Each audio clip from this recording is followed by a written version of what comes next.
பலனை உழையுங்கள். உழைப்புக்கான பலனை உரிய நேரத்தில் உரிய முறையில் நீங்கள் பெறுவீர்கள். அந்த நம்பிக்கை, அந்த உறுதியை நான் இந்த மேடையில் சொல்லுகிறேன்.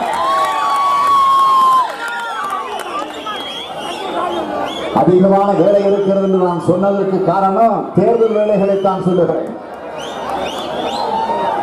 சொன்னார்களே, நாடாளுமன்ற தேர்தல் விரைவில் வரப்போகிறது.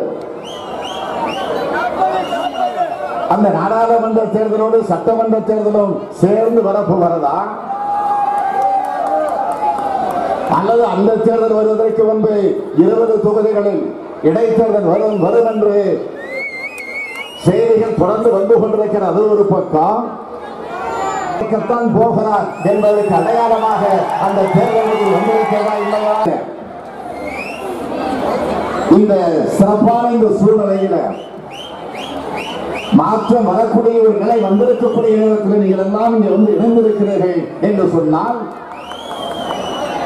மத்தியில் ஆளக்கூடிய மோடி அரசாங்கமாக இருந்தாலும், மாநிலத்தில் ஆளக்கூடிய எடப்பாடி அரசாங்கமாக இருந்தாலும், ஆள்வதற்கு தகுதி இல்லாத நிலையில இந்த 2 ஆட்சிகள் நடந்து கொண்டிருக்கிறது.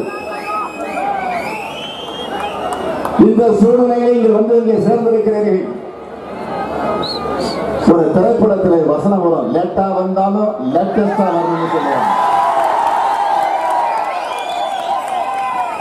தாமதமாக வந்திருந்தாலும் சரியான இடத்திற்கு வந்திருக்கிறீர்கள். இங்கே இருக்கக்கூடிய இந்த ஆட்சியை நடத்தக்கூடிய எடப்பாடி பழனிசாமி அவர்களுக்கு செய்யாதுரை, சேகர் ரெட்டி போன்ற ஒரு சிலரை திருப்திப்படுத்தினால் போதும்.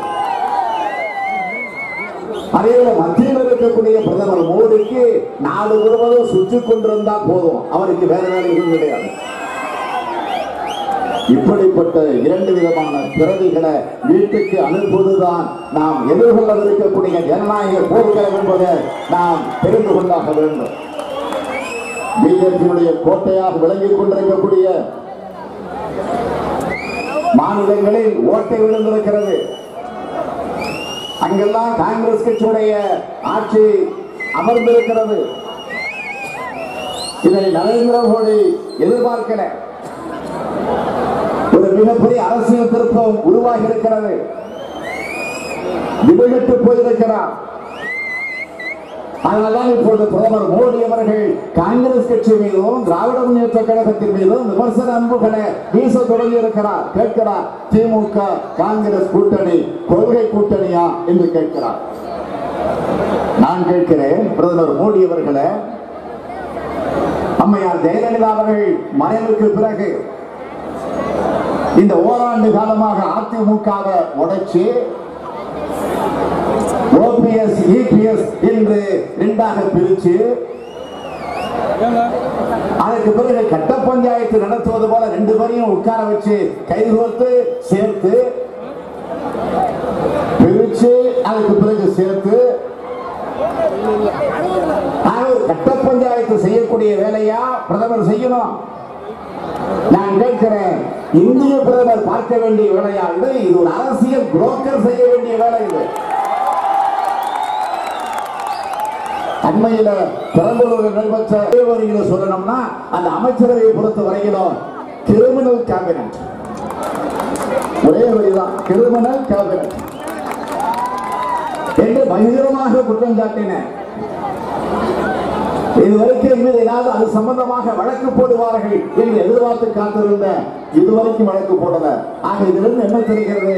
ஸ்டாலின் உண்மையைத்தான் சொல்லியிருக்கிறான். எனவே வழக்கு போட முடியாது என்று அவர்கள் உணர்ந்திருக்கிறார். என்ன காரணம்? முதலமைச்சராக இருக்கக்கூடிய எடப்பாடி பழனிசாமி மீது என்ன வழக்கு? டெண்டரில் ஊழல் நடந்திருக்கிறது. சென்னை உயர்நீதிமன்றத்தில் திராவிட முன்னேற்ற கழகத்தின் சார்பில் நம்முடைய நாடாளுமன்ற உறுப்பினர் ஆலந்தூர் பாரதி அவர்கள் வழக்கு போட்டார்கள். சென்னை உயர்நீதிமன்றத்தில் அதை விசாரித்துவிட்டு முகாந்திரம் இருக்கிறது. முதலமைச்சர் எடப்பாடி பழனிசாமி அவர்கள் இந்த டெண்டரில் ஊழல் செய்திருப்பதில் முகாந்திரம் இருக்கிறது. எனவே நாங்கள் விசாரிக்க முடியாது. காரணம் மிகப்பெரிய பொறுப்பில் இருக்கிறார், முதலமைச்சராக இருக்கிறார். எனவே இது குறித்து உடனடியாக சிபிஐ விசாரணை நடத்திட வேண்டும் என்று சென்னை உயர்நீதிமன்றம் உத்தரவு போட்டதா இல்லையா? உத்தரவு போட்டு அடுத்த வினாடியே எடப்பாடி பழனிசாமி பதறினார, டெல்லிக்கு ஓடினார, டெல்லியில போய் சுப்ரீம் கோர்ட் உச்ச நீதிமன்றத்தில் போய் தடை உத்தரவு பெற்றிருக்கிறாரு. அது ஒரு பக்கம். துணை முதலமைச்சராக இருக்கக்கூடிய ஓ பன்னீர்செல்வம் வருமானத்திற்கு அதிகமாக சொத்து சேர்த்திருக்கக்கூடிய வழக்கு நீதிமன்றத்தில் பதிவாகி இருக்கா இல்லையா? அமைச்சர் வேலுமணி மீது டெண்டர் வழக்கு, அமைச்சர் தங்கமணி மீது ஊழல் வழக்கு, போக்குவரத்து துறை அமைச்சராக இருக்கிறார்.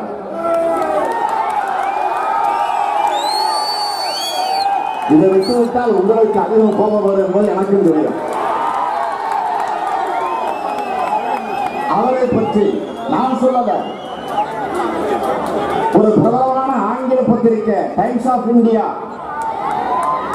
அந்த ஆங்கில பத்திரிகையில ஆதாரத்தோடு எடுத்து வெளியிட்டிருந்தார்களே, 2000 பேருந்துகள் வாங்கியதுல 300 கோடி ரூபாய் டெண்டரில் மிகப்பெரிய முறைகேடு நடந்திருப்பதாக டைம்ஸ் ஆஃப் இந்தியா என்கிற ஆங்கில ஏடு சுட்டிக்காட்டி இருக்கிறது. செயல்பட்டுக் கொண்டிருக்கக்கூடிய கார் நிறுவனத்திற்காக டெண்டர் விதிகள் எல்லாம் மாற்றப்பட்டிருக்கிறது. டெண்டர் கொடுத்த கார் நிறுவனத்தை டெண்டருக்கு முன் நடக்கக்கூடிய கூட்டத்திற்கு அழைக்கல, டெண்டர் பிரிக்கப்படும் போது அழைக்கல. இதெல்லாம் நான் ஏதோ வாங்கி பிடித்ததோ மாங்காய் பிடித்ததோ பேச விரும்பல. ஆதாரத்தை கையில் வைத்துக் கொண்டு பேசுகிறேன். நான் கலைஞருடைய மகன், எதையும் போக போக பேசுகிறேன்.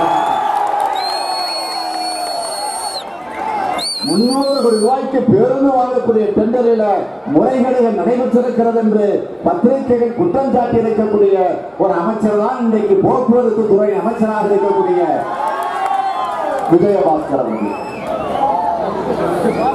இந்த மாவட்டத்தில் இந்த விஜயபாஸ்கர், புதுக்கோட்டை மாவட்டத்தில் இன்னொரு விஜயபாஸ்கர்.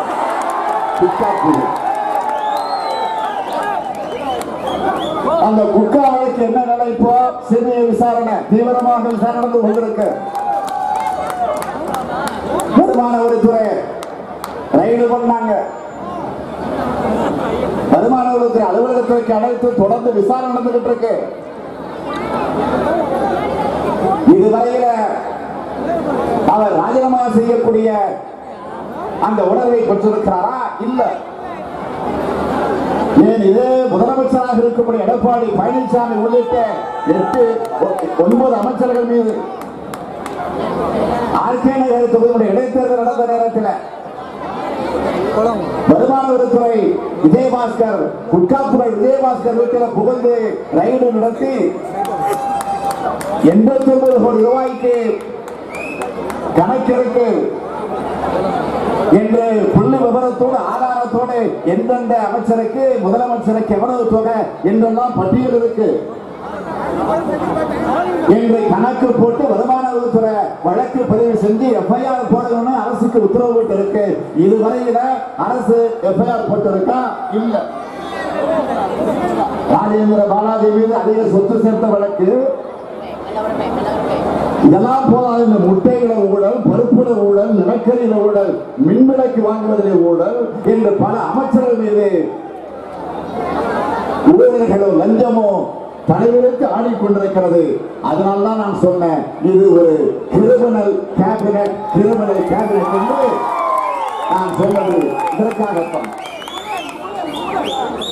இவ்வளவு குற்றம் செய்தவர்களை, தொடர்ந்து இன்னமும் குற்றம் செய்து கொண்டிருக்கக்கூடியவர்களை காப்பாற்றிக் கொண்டிருப்பது யார்?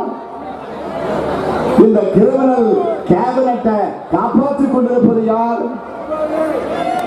நான் கேட்கிறேன், இது பெரும்பான்மை ஆட்சியா? பெரும்பான்மை உறுப்பினர்களை பெற்றிருக்கக்கூடிய ஒரு ஆட்சியா? கிடையாது.